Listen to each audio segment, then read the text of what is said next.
Et elles sont partout et nulle part à la fois. Ils peuvent être jeunes ou âgés. Ils n'ont pas vraiment de profil type, mais une chose est sûre.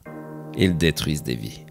Ils prennent plaisir à faire souffrir les autres, leurs victimes comme ils les appellent, ne prenant même pas conscience qu'ils peuvent les conduire jusqu'à la mort. Ils sont les criminels des temps modernes, les nouveaux criminels. Ils se croient forts, puissants, mais finalement, ce ne sont que des lâches. Il existe plusieurs degrés de méchanceté chez eux, ou elles, car oui, les femmes aussi peuvent en être. Ces degrés de haine existent en tout être. Oui, même vous, même moi, nous les possédons tous, mais contrairement à eux, nous ne les utilisons pas, ou que très rarement lorsque l'on se sent attaqué. Eux, ils les utilisent à plein temps. L'attaque, le dénigrement d'autrui est leur passe-temps favori. Et ils font ça bien, ils le font avec passion. Il est parfois difficile de comprendre pourquoi ils agissent ainsi, tant leurs réactions semblent disproportionnées. Pourquoi tant de haine, allez-vous me dire? J'y reviendrai après. Une chose est sûre, une fois leur victime choisie, c'est l'acharnement, d'abord dans la réalité, mais surtout virtuel. Car oui, tout se passe dans leur royaume, les réseaux sociaux, Facebook, Insta, Twitter, Discord et tant d'autres. Ils ont des comptes partout, souvent avec un pseudo neutre pour garder l'anonymat, car oui, comme je vous l'ai dit précédemment, ce sont des lâches. Ces réseaux sociaux, il faut bien leur rendre, ils les gèrent avec un grand savoir-faire. Il faut bien avouer qu'ils sont très doués pour ça. Screen des écrans, vol des photos, des commentaires, pour étayer leur dire, enfoncer un peu plus le clou. Quitte à être ignoble, autant l'être jusqu'au bout. Parfois, il leur arrive de ne pas assumer complètement leurs actes, et bon nombre d'entre eux postent des horreurs mais les effacent quelques heures après. C'est peut-être encore pire. Ces mots horribles, qui sont là juste le temps d'être lus, et qui disparaissent, faisant même passer leurs victimes pour des mythos. Eh oui, ce sont de vrais pervers. Dans leur quête de la destruction d'autrui, ils sont capables de bien des choses. Ils ignorent ce qu'est la modération. Ils ont décidé de faire mal, alors ils iront jusqu'au bout.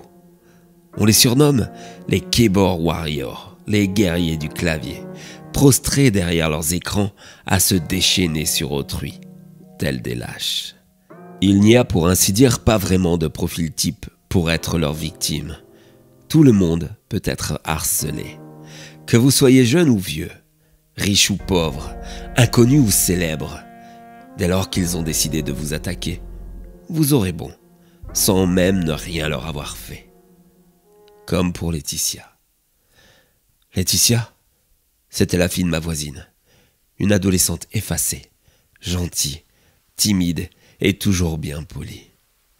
Je l'ai vue grandir durant toutes ces années, et je peux vous assurer que cette gamine, ainsi que ses parents, étaient des gens tout à fait respectables. Pourtant, Laetitia ne l'a jamais vraiment été, respectée. À qui la faute, allez-vous me demander? À Dame Nature peut-être, ou à la génétique, l'hérédité? Toujours est-il que Laetitia était une jeune fille enrobée. Grosse comme diront les gens qui manquent de tact. Et c'est à peu près tout. Oui, car ça a suffi pour faire d'elle l'objet de toutes les moqueries, le souffre-douleur d'un groupe d'adolescents décérébrés de son collège. Laetitia partait chaque matin avec deux fardeaux, celui de son lourd sac de cours sur les épaules et celui de la grosse boule au ventre due au stress d'une nouvelle journée qui commençait. Elle passait la grille de son établissement, en tremblant, se faisant la plus discrète possible pour qu'il ne la voie pas. Il en était de même dans les couloirs, pendant les interclasses, se cacher pour ne pas prendre cher. Et bien sûr, il finissait malheureusement toujours par la trouver. Et là, c'était le déferlement de méchanceté gratuite, de haine injustifiée. « Boudin, grosse vache, poussez-la, elle roule toute seule !» Par une journée d'hiver, il y a un an, Laetitia s'est rendue une fois de plus à son collège. Une fois de plus, elle a joué à cache-cache et elle a été trouvée. Elle s'est faite copieusement insultée. Une fois de plus, elle est allée demander de l'aide à un surveillant qui, à ses dires, ne pouvait rien faire pour elle. « C'est pas grave, ne les écoute pas. » C'est si facile à dire. Une fois de plus, elle est rentrée chez elle et s'est précipitée sur son ordinateur pour regarder son Facebook, parler avec une de ses rares amies. Et une fois de plus, les moqueries ont continué sur ses réseaux sociaux. Alors ce jour-là, vers 17h30, alors que ses parents n'étaient pas encore rentrés, Laetitia s'est fait couler un bain. Elle s'est allongée dedans et s'est taillé les 2 veines au poignet avec le rasoir droit de son père.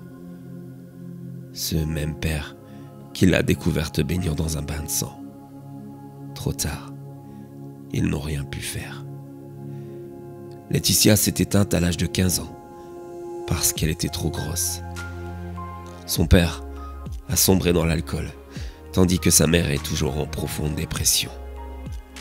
Une famille détruite par des idiots, ces nouveaux criminels, ces mesquins, ces lâches, qui aujourd'hui s'étonnent encore qu'elle ait pu aller jusqu'à se suicider, se rejetant la faute les uns sur les autres. Laetitia n'avait rien fait. Elle était juste plus ronde. Elle avait un physique différent. Ces nouveaux criminels ont en commun une chose bien distincte, un manque d'ouverture d'esprit total. Ils n'arrivent pas à comprendre, à apprécier les différences des autres. Si vous n'êtes pas comme eux, que vous ne pensez pas comme eux, que vous n'avez pas la même couleur de peau, la même taille, le même poids, que vous êtes aussi peut-être plus malin, plus intelligent, plus talentueux, plus atypique, alors ils n'essaieront pas de vous comprendre, ni de vous connaître. Ils vous jalouseront ou alors ils vous haïront, vous détesteront. Vous deviendrez à votre tour une victime de leur manque d'intelligence, de compréhension et d'ouverture d'esprit sur les autres. Ces nouveaux criminels détruisent des vies chaque jour. Combien de victimes souffrent de leurs méfaits? Combien songent à mettre fin à leur jour à cause d'eux? Combien le font? Pour ma part, je n'y ai pas songé, malgré le harcèlement virtuel dont j'ai été victime. Tout ça parce que je pensais différemment, que j'ai osé exprimer mon avis, que j'étais tout simplement peut-être trop extraverti. J'ai été la cible pendant des mois d'un bourreau qui s'est déchaîné sur mes réseaux sociaux, salissant, colportant des choses fausses à mon sujet, essayant de m'atteindre à travers les gens que j'aime. Mon Facebook était devenu son terrain de jeu favori. Mais ça, c'était jusqu'à hier.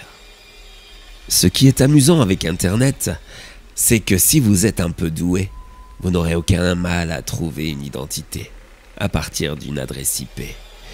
Et vous pourrez finalement obtenir bon nombre de renseignements sur votre tortionnaire.